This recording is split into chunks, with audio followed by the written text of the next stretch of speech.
누구에게도 항상 비밀로 해야 할 10가지. 우리가 살아가다 보면 어떤 것들은 말하지 않는 것이 좋은 경우가 있습니다.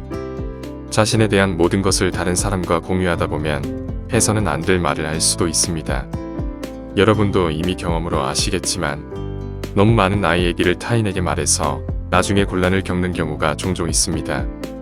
그래서 나의 얘기를 하지 않는 경우가 얘기하는 것과 비교해 더 풍요롭고 행복한 인생을 살아갈 확률이 훨씬 높습니다. 그래서 지금부터 여러분이 항상 비밀로 해야 할 것들을 알려드리겠습니다. 첫 번째, 내가 품고 있는 큰 목표에 대한 것입니다. 큰 목표가 있다면 다른 사람과 공유하지 않는 것이 좋습니다.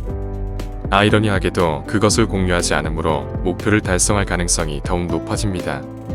혼자 나가야 하기 때문에 힘들 수 있지만 목표를 달성하기 위해 열심히 노력하는 동안 다른 사람의 조언이 혼란을 일으키는 걸 막아줍니다. 그리고 그 조언이라는 것은 항상 상대적이며 각각의 사람마다 다르게 적용되기 때문입니다. 나에 대해서는 사실 내가 가장 잘하는 것이죠. 항상 말씀드리는 거지만 내가 선택하고 내가 책임지면 되는 것입니다. 목표 설정에 대한 수많은 연구에 따르면 타인에게 목표에 대해 이야기하고 그 목표에 대한 칭찬을 받으면 일단 목표를 이루었을 때와 마찬가지로 뇌에서 엔돌핀이 생성된다고 합니다. 이렇게 되면 이미 무언가를 달성한 것처럼 느껴져서 목표를 달성하기 위해 열심히 노력하지 않게 되는 것이죠. 두 번째는 나의 선행에 대해서입니다. 내가 타인을 위해 행한 선행에 대해 많은 말을 하지 마세요. 그런 행동은 여러분을 오히려 오만하고 이기적인 사람으로 보이게 만들 수 있습니다. 여러분의 따뜻한 내면을 볼 수 있는 사람이라면 나의 선한 행동에 대하여 설명할 필요도 없을 겁니다.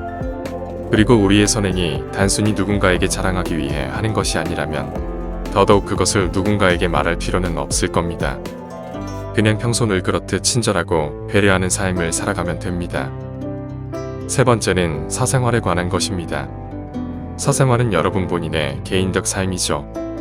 가족 간의 비밀이나 종교생활, 나의 나쁜 습관 등 간직하고 말하지 않는 것이 더 좋은 것들이 있습니다.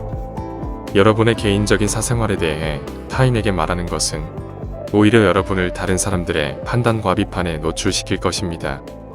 삶의 특정 측면을 비밀로 유지하면 훨씬 더 품격 있고 더 존중받을 가치가 있는 사람으로 인식됩니다. 네 번째는 여러분의 부에 관한 것입니다. 어떤 사람들은 다른 사람들보다 더 많이 가지고 있죠. 사실 그것은 노력도 있지만 운의 영향도 큰 것이 사실입니다. 그래서 나의 부를 너무 과시하는 것은 현명하지 못한 행동입니다. 돈이란 것은 친구와 가족을 멀어지게도 할 수 있으며 돈이 많은 걸 은근히 자랑하면 주변 사람들이 여러분을 시기하는 것은 당연한 겁니다. 만약 여러분이 부유하다면 그것을 즐기며 행복해 하셔도 좋습니다. 제발 자랑은 하지 마세요. 다섯 번째, 삶의 철학입니다. 모든 사람은 인생을 살아가며 자신만의 철학을 가지고 있습니다. 그러나 그 철학은 사람마다 다 다르죠.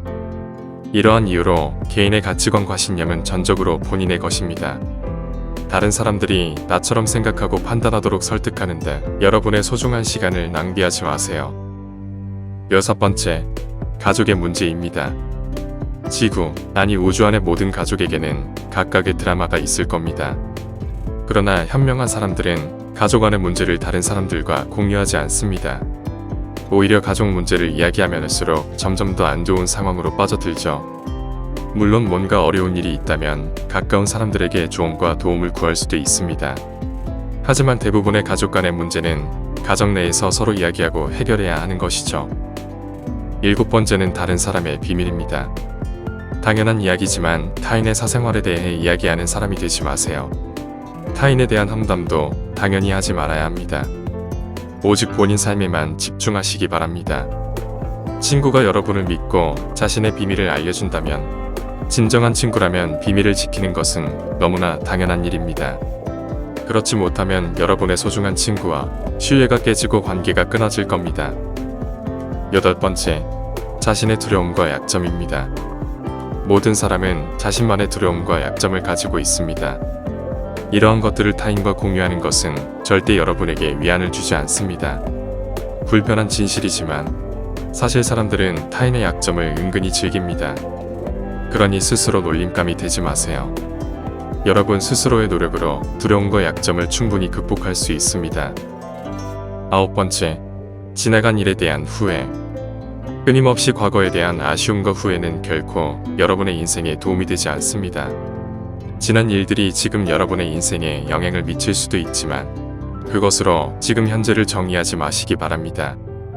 그 당시에 여러분이 할 수 있었던 최선의 선택이었을 겁니다. 10번째는 여러분의 재능에 관한 것입니다. 내가 가지고 있는 재능은 다른 사람들과 충분히 공유하면 할수록 좋은 것이죠. 하지만 당신의 특별한 재능을 끊임없이 이야기하지는 마세요. 말보다는 누군가를 도울 수 있을 때 행동으로 보여주세요. 가능한 여러분의 삶, 모든 곳에서 이 원칙을 적용하시기 바랍니다. 지금까지 알려드린 10가지를 꼭 기억하시고 실천에 옮기시기 바랍니다. 그렇다고 오해하지는 마세요. 세상에서 자신을 고립시키라고 말씀드리는 것이 아닙니다. 아무리 친한 사이라도 인간관계는 예측할 수 없기 때문에 넘지 말아야 할 경계는 분명히 있어야 합니다. 그리고 내 주변에 사람이 아무리 많아도 결국 우리의 인생은 내가 선택하고 내가 책임지며 살아가야 합니다. 다시 한번 간략히 정리해 드리겠습니다. 첫 번째, 내가 품고 있는 큰 목표를 말하지 마세요. 두 번째, 여러분의 선행을 자랑하지 마세요. 세 번째, 사생활을 타인과 공유하지 마세요. 네 번째, 여러분이 가지고 있는 부를 과시하지 마세요. 다섯 번째, 당신의 삶의 철학을 타인에게 강요하지 마세요. 여섯 번째, 가족 간의 문제는 가정 내에서 해결하세요. 일곱 번째, 다른 사람의 비밀을 타인에게 말하지 마세요. 여덟 번째, 자신의 두려움과 약점을 절대 다른 사람에게 말하지 마세요. 아홉 번째, 어차피 지난 일입니다. 그리고 아마 그 당시 그 선택이 최선이었을 겁니다. 지난 일을 후회하며 현재를 낭비하지 마세요. 열 번째, 나의 재능을 자랑하지 말고 그 재능이 필요한 사람들에게 행동으로 도와주세요. 지금까지 말씀드린 10가지를 잊지 마시고 내 삶을 살아가시기 바랍니다. 오늘도 끝까지 시청해주셔서 감사합니다.